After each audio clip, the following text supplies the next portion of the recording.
India के अंदर सभी तरफ एक ही चर्चा चल रही है, foreign contribution regulation amendment act 2026 यानी कि एफसीआरए बिल। अगर ये बिल पास होता है तो इससे क्या देश की जनता को फर्क पड़ेगा।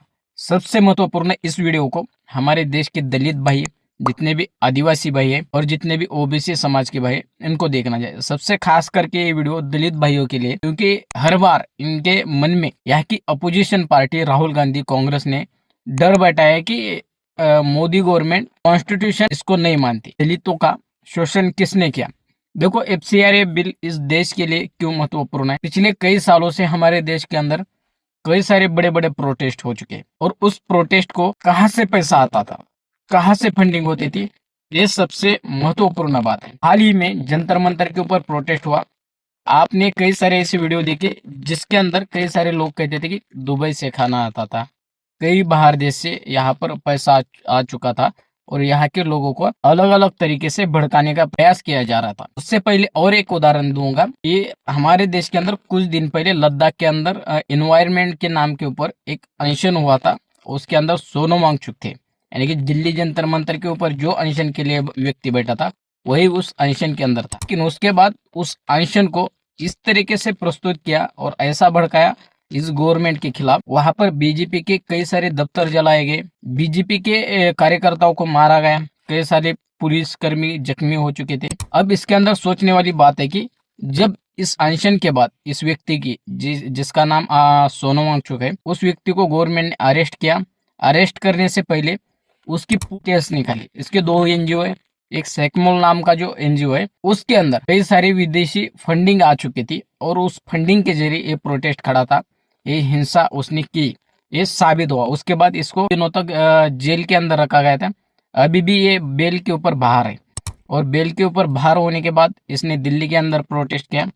अब ये मैं सब चीजें आपको क्यों बता रहा हूं। देखिए, एफसीआरए यानी कि foreign contribution regulation amendment act, यानी कि इस बिल को कई सालों पहले कांग्रेस ने लाया गया था, लेकिन इसके अंदर कांग्रेस ने भी दो दो बार अमेंडमेंट लाया गया, यानी कि इसके अंदर सुधार किया गया। अब ये सुधार क्यों हो रहा है बार बार।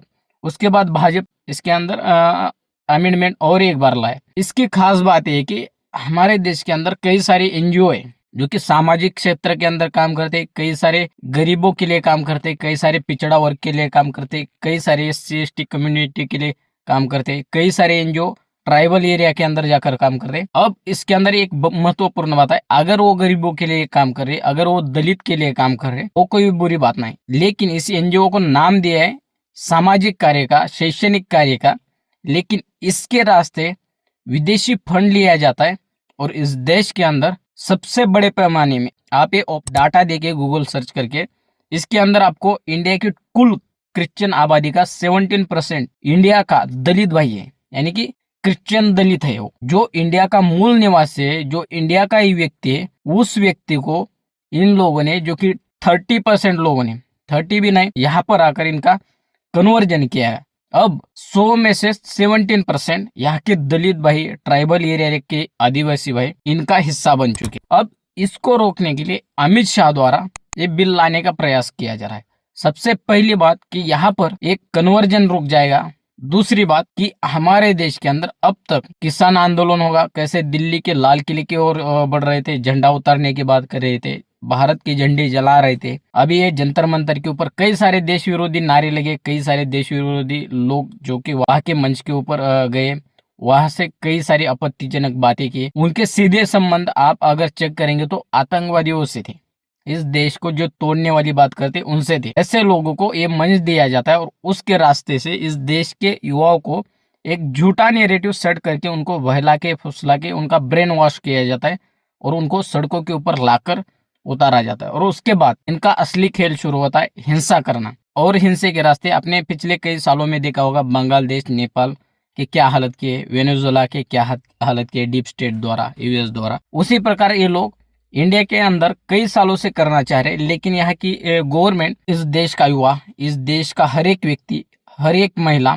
इस देश के साथ खड़े, चाहे आप कितना भी झूठ नैरेटिव सेट कर लो। हाल फिलहाल में झारखंड के अंदर प्रोटेस्ट हो रहे हैं, JPSC और JSSC के अंदर जो अनैतिकता हुआ है, जो करप्शन हुआ है, उसको लेकर। अब इन लोगों की वहां पर जो कांग्रेस गवर्नमेंट है, उनके साथ सिर्फ यही मांग थी कि आप इस पेपर को दोबारा करिए, इसके अंदर सुधार लाए। उन्होंने घेरावा मार्च निकाला। उसके बाद जंतर मंतर प्रोटेस्ट के ऊपर इतना भला बुरा गाली देने वालों को वही लोग जो कि मीडिया के लोग हैं, जो एक पार्टी के लिए, खास पार्टी के लिए काम करते, लेकिन दूसरे चैनल को गोदी मीडिया कहते, आज वही लोग इस प्रोटेस्ट के ऊपर चुप